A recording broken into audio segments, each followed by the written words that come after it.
Oh là là, voilà, pardon, excusez-moi, j'étais en train de trier ma paperasse, je pense que vous connaissez ça. Alors bonjour monsieur le préfet, monsieur François Genoux, vous allez bien? Bonjour, merci, oui, ça va très bien. Alors je me posais une question, même plus d'une question. Alors c'est un peu bête, mais après une bonne année de pratique maintenant, ça consiste en quoi pour de vrai le rôle d'un préfet? Alors, si vous avez toute l'après-midi devant vous, je vais volontiers vous l'expliquer. Non, boutade à part, c'est vrai que c'est une fonction, un rôle qui est extrêmement diversifié, extrêmement varié. Donc, ça prendrait effectivement du temps de passer au crible, toutes les compétences qui incombent au préfet. Par contre, on aura certainement l'occasion, durant l'interview, d'approfondir certains domaines. Je dirais de manière très générale, il y a beaucoup d'activités dans le domaine de l'administration, du droit pénal aussi. Il y a tout un rôle de représentation du district via les associations de communes en particulier. Et puis, excusez-moi, un rôle de surveillance des communes aussi. Mais voilà, là, j'ai pris quelques exemples de domaines qui sont certainement les principaux. Il y en a beaucoup d'autres aussi. C'est difficile d'être préfet? Oui, c'est difficile, mais c'est aussi passionnant que c'est difficile. Donc je dirais que l'un compense l'autre. C'est difficile dans la mesure où on court toujours après le temps. Enfin, on court tout simplement, et on court aussi après le temps. Et puis, ben voilà, c'est un rôle, une fonction où on est exposé, et puis il faut l'assumer. Est-ce qu'on peut dire que préfet, c'est un vrai métier? Est-ce que c'est un vrai travail? Alors, c'est un vrai travail, c'est un vrai métier, mais je pense que ça va au-delà parce que c'est aussi justement une fonction politique. On est élu par le peuple, donc ça va au-delà d'un métier, d'une profession. Mais de fait, c'en est un. Alors, comme je l'ai dit avant, ça fait un peu plus d'un an maintenant que vous êtes préfet, ça se fête ça, non? Alors, j'ai pas forcément fêté cette première année à la préfecture. J'en ai surtout fait un bilan. C'est aussi d'ailleurs un peu le but de cette interview.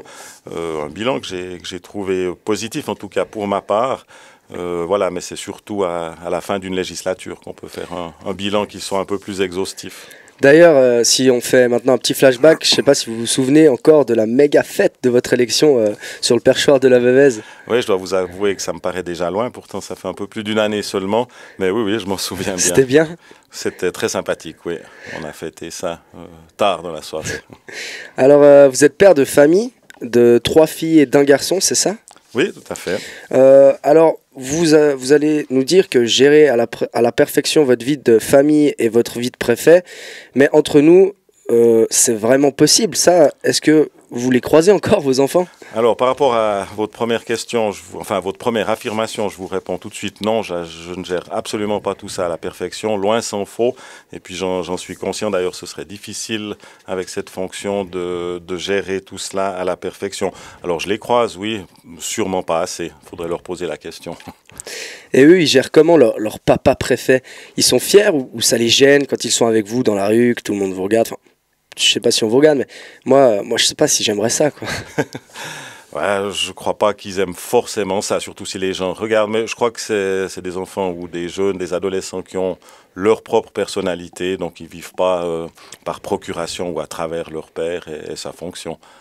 Mais une certaine petite fierté, peut-être, oui. L'année passée, on a visité le château de Châtel, qui est d'ailleurs magnifique, hein.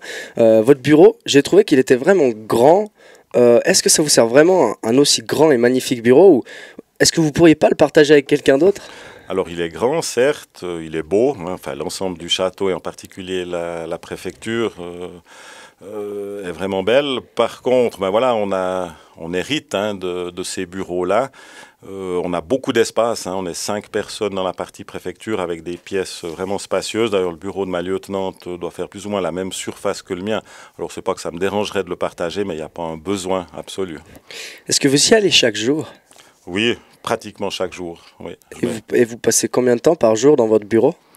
Alors, il n'y a pas de journée type quand on parle du rôle de préfet. Chaque journée est différente. D'ailleurs, sur les plus de 360 que j'ai déjà passés, je pense qu'il n'y en a pas 2 qui se ressemblaient. Par contre, j'essaye, pour répondre à votre question, de passer un maximum de temps au bureau pour le traitement des dossiers. Enfin, on reparlera peut-être des activités précises, mais j'essaye d'être le plus présent possible. Donc, ça veut dire 50% environ. Moi, malheureusement, je suis encore à l'école, donc j'ai des profs qui contrôlent mon travail. Et vous, c'est qui vous contrôle, la timbreuse? Alors, il n'y a pas de timbreuse, non, il y a pas d'horaire, il n'y a pas de vacances. C'est ce qu'on appelle la fonction de magistrat. Donc, en fait, je m'organise comme je veux, tant bien que mal, parce que c'est pas toujours facile de s'organiser. Donc, je ne compte pas mes heures, je n'ai pas de compte à rendre au niveau des heures, des jours de vacances ou de congés. Et si on revient à votre travail lui-même et à votre équipe, vous avez des entre guillemets, collègues ou pour vous aider à gérer. Enfin, je pense pas que vous passez toute la journée seul dans votre bureau. Si. Non, alors comme je disais tout à l'heure, on est 5 collaborateurs à la préfecture. Enfin, j'ai 4 collaboratrices, 2 secrétaires, ça représente 1,5 EPT. Donc j'ai une secrétaire à 100% et une autre à 50%. On a également une juriste stagiaire en CDD que j'avais engagée au mois de juillet. On a reconduit pour 6 mois jusqu'en juillet prochain son contrat. Et puis ma lieutenante de préfet, donc 5 personnes. Vous venez de parler d'une lieutenante de préfet. C'est un peu vos bras droits. Elle est juriste à la base, c'est ça? Oui, tout à fait. Les juristes, elle a aussi d'ailleurs le brevet d'avocat, ce qui est un atout considérable dans notre domaine. Et elle a en plus une expérience en préfecture puisqu'elle avait travaillé durant un peu moins de 2 ans à la préfecture de la Sarine auparavant. Donc elle a vraiment le profil du poste. Est-ce que vous pourrez nous expliquer un peu son rôle? Oui, alors je dirais que le lieutenant de préfet, comme vous l'avez dit, c'est une bonne définition, une bonne expression, c'est le bras droit du préfet. Ce qu'il faut aussi savoir, c'est qu'en cas d'absence, de vacances par exemple du préfet, le lieutenant de préfet a absolument les pleins pouvoirs qui sont habituellement déférés au préfet, en particulier dans le domaine de la sécurité, tous les rapports avec la police par exemple, et le feu également. Sinon, beaucoup de rédaction juridique. Vous voyez, voilà un exemple que je peux vous donner. Entre beaucoup d'autres activités, le préfet est responsable de traiter les recours contre décision communale. Donc, si un citoyen fait un recours contre une décision d'une commune, c'est la préfecture qui doit traiter cela. Donc, en général, c'est ma lieutenante qui travaille ces dossiers-là, comme d'ailleurs les dossiers de construction, les décisions sur opposition, vraiment tout l'aspect juridique, mais pas que ça, évidemment. Alors on a vu que le préfet de la Sarine avait eu quelques problèmes avec son lieutenant de préfet. Est-ce qu'on peut dire que sans votre lieutenante, vous êtes un peu perdu? Complètement perdu, oui. Quand vous étiez petit ou adolescent, vous avez déjà pensé à faire préfet ou c'est venu avec l'âge? Alors j'ai un tout petit peu de la peine à m'en souvenir, mais je dirais que c'est plutôt venu progressivement à l'âge adulte. Je ne crois pas que j'avais des plans de carrière politique quand j'étais enfant ou adolescent. J'en ai pas souvenir. C'est vrai, parce que moi, je l'avoue, ça fait pas longtemps que je connais le but de ces fonctions et je pourrais pas m'imaginer à cette place. À cette place de préfet? Ouais, c'est assez difficile. Ça fait déjà un peu plus d'1 an que vous êtes préfet, comme on l'a déjà dit tout à l'heure, et donc vous êtes encore là pour 4 longues années. Je ne sais pas si vous avez déjà eu le temps d'y penser, mais est-ce que vous allez vous représenter à la prochaine élection?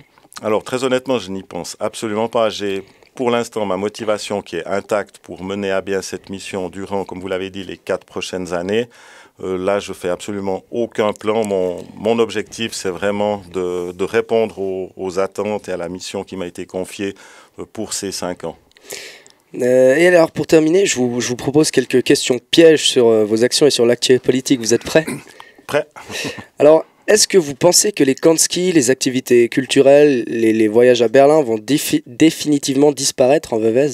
Clairement non, en tout cas je ferai tout pour que ça ne disparaisse pas. On a vu aussi qu'il y avait quelques soucis à la commune de Sensal. Est-ce que ça va mieux maintenant?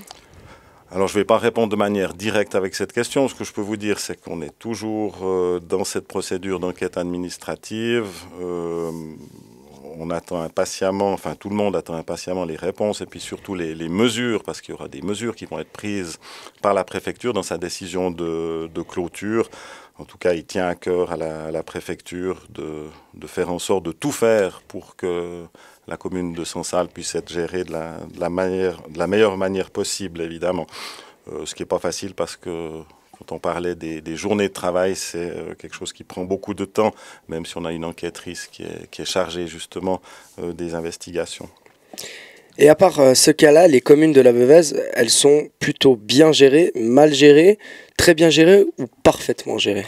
Allez, je vais dire très bien gérées. Très bien gérées. Les pacos, juste à côté de chez nous, le ski, les remontées mécaniques, ça c'est le passé, non? Franchement, ça va bientôt faire partie des livres d'histoire, ça vous croyez pas? Soyons réalistes. Alors, je ne sais pas exactement de quoi le futur sera fait au niveau climatique, hein. Vous avez peut-être raison. Par contre, ce que je sais, c'est qu'on a quand même 2 stations dans notre district, hein. J'associe Ratvel au PACO qui sont là, qui répondent à une attente de la population, qui sont en train de passer une belle saison apparemment au niveau des conditions d'enneigement. Donc je pense que le monde politique au sens large du terme doit se préoccuper de ces 2 stations, dans le présent en tout cas.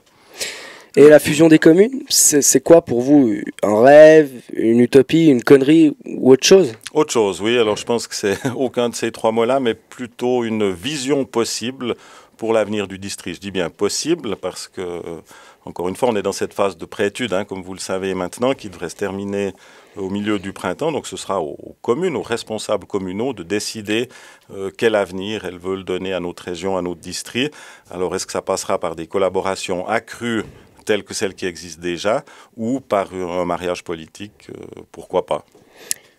Et le château de Châtel, c'est un bâtiment magnifique, hein. À quand un projet pour que les Veuvezans puissent le visiter et en profiter? Vous pourriez par exemple y installer une galerie d'art, non, dans les combles? Alors, pour la première question, en l'état, c'est difficile de dire qu'on pourrait visiter ce château de manière permanente, dans la mesure où il y a 4 services de l'État qui y sont installés. Donc, il n'y aurait pas la possibilité au niveau du volume, hein, de le faire. Pour ce qui concerne les combles, auxquels j'associerai également la cave voûtée qu'on a au-dessous justement de la partie préfecture, alors là, bien sûr que ça pourrait être rénové, réaménagé. Alors là, je vous laisse prendre contact avec le service des bâtiments de l'État de Fribourg. Et puis moi, je suis partant, alors il n'y a pas de souci. Merci. Mais il y a peut-être des contingences financières qui risquent d'entrer en ligne de compte. C'est clair. Et pour terminer, votre rêve, votre vision pour la Veuvez après une année sur le perchoir, c'est quoi? Attendez, juste avant de répondre, j'aimerais bien que vous pensiez au discours magnifique de Martin Luther King, I have a dream that one day. Un rêve, votre vrai rêve. Voilà, alors je vais y répondre tel que je l'ai déjà fait un tout petit peu auparavant.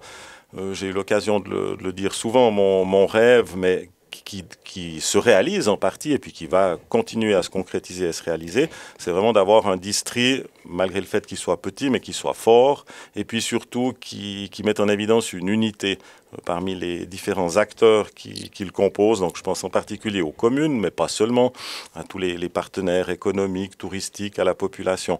Mais j'ai vraiment envie qu'on sente une dynamique d'unité, de cohésion dans ce district.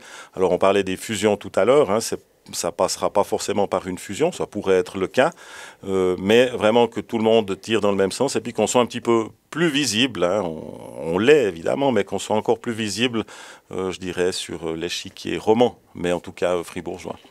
Eh bien, merci beaucoup, Monsieur Genoux, pour cette magnifique interview. Maintenant, on en sait beaucoup plus sur la vie d'un préfet, sur la vie de notre préfet à nous, et puis on se revoit dans 4 ans. Ou plutôt même l'année prochaine, et moi je vais finir de trier mes feuilles parce que là je ne m'en sors pas. Merci, à bientôt. Merci beaucoup à vous, bonne journée, merci.